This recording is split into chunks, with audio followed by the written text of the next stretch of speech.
without me sitting on the fence, yeah, and saying, oh no, this is no disrespect to both fighters because I know them both anyway. But going into round 8, I had Jack Cattrall 9 rounds up. Yeah, the knockdown. With the knockdown. I didn't give him 1 round in the first 8 rounds, and that's me being honest. Yeah. In my opinion, he needed a knockout to win the fight in round 12. And I think Ben told him in round 12 he needed a knockout or a stoppage. I think he said stoppage. That was it. I don't know what the judges were watching. To be fair, it wasn't even a close fight, in my opinion. Yeah.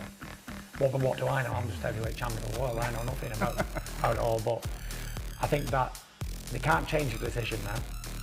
And they've absolutely destroyed Jack Cattrall's life and career. And that's it.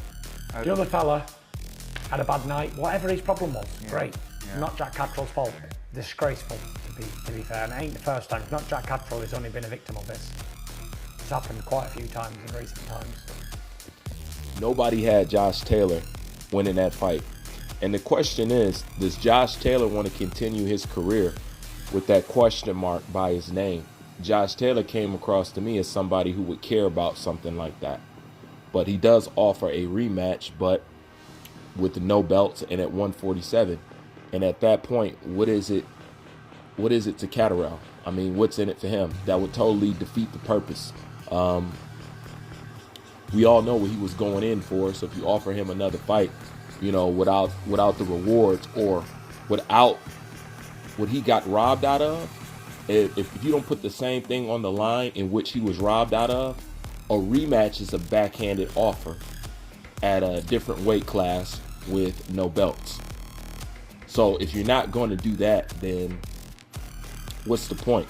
But I think that's the whole point of Josh Taylor saying that. I think he knows that it's not worth the fight at 147, you know? And like I said, if you can't offer him what he was robbed out of, what's the point? You know, so I think that is a ploy by Josh Taylor to make it look like he cares about such a thing, but underneath it all, he don't want nothing to do with the situation anymore. You know, because he can go in a lot better, he can do a lot better in future fights, still having that, you know, still having that shine from undisputed champion and whatever and whatnot. If he loses that to Cattrall and then moves up, it changes the dynamic in negotiating tables and what he can demand and what he's supposed to have and money and all that other stuff. And I'm not sure Josh Taylor wants to give that up. This is exactly why he's offering him a fight at a different weight class with no belts. Like I said, it's disrespectful, you know, for the most part. But nobody has Josh Taylor winning that fight, and that's something that should be ran back. They talk about overturning the decision. Like I said, it sounds good, but this is boxing. Boxing only care about that bottom line dollar and who they can help be a champion to make sure they can secure future revenue. So there's no guarantee that'll happen. And the point is, who is Jack Cattrall compared to Josh Taylor? You know, that's where the other part of the politics come in too. You know, basically nobody for the most part. We could do better selling Josh Taylor than Jack Cattrall. And that's how boxing works at the end of the day. Whether something is wrong or right, crooked or not, the boxing world industry, I should say, is going to lean towards who can further the sport and revenue. You know, who does it benefit to be champion?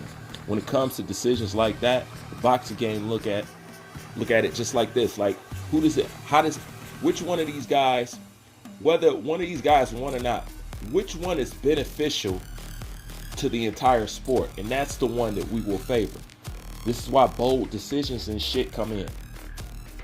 You know, because of the hype and all the shit that's built up behind these fighters and the networks and them depending on them. You know, that's how stuff get overlooked. This is how we watch people cheat. This is why the scorecards be lopsided.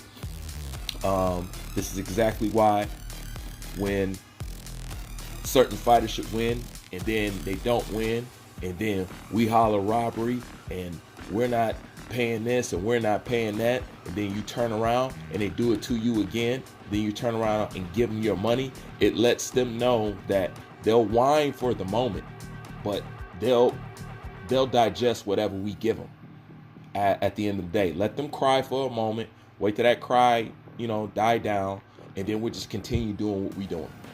That's how boxing works. That's how it is at the end of the day, And a lot has to do with the fans, because at the end of the day, it's your dollar, it's your attention, it's your eyes that they're lobbying for, that they want. Take away your power, which is your spending money, your attention towards these fights and attendance, whether viewership or whether paying in tickets. But it's boxing, and if it ain't happened yet, with all this corruption that's going on, don't see it happening no time soon. So that's all I got for now. I'm out.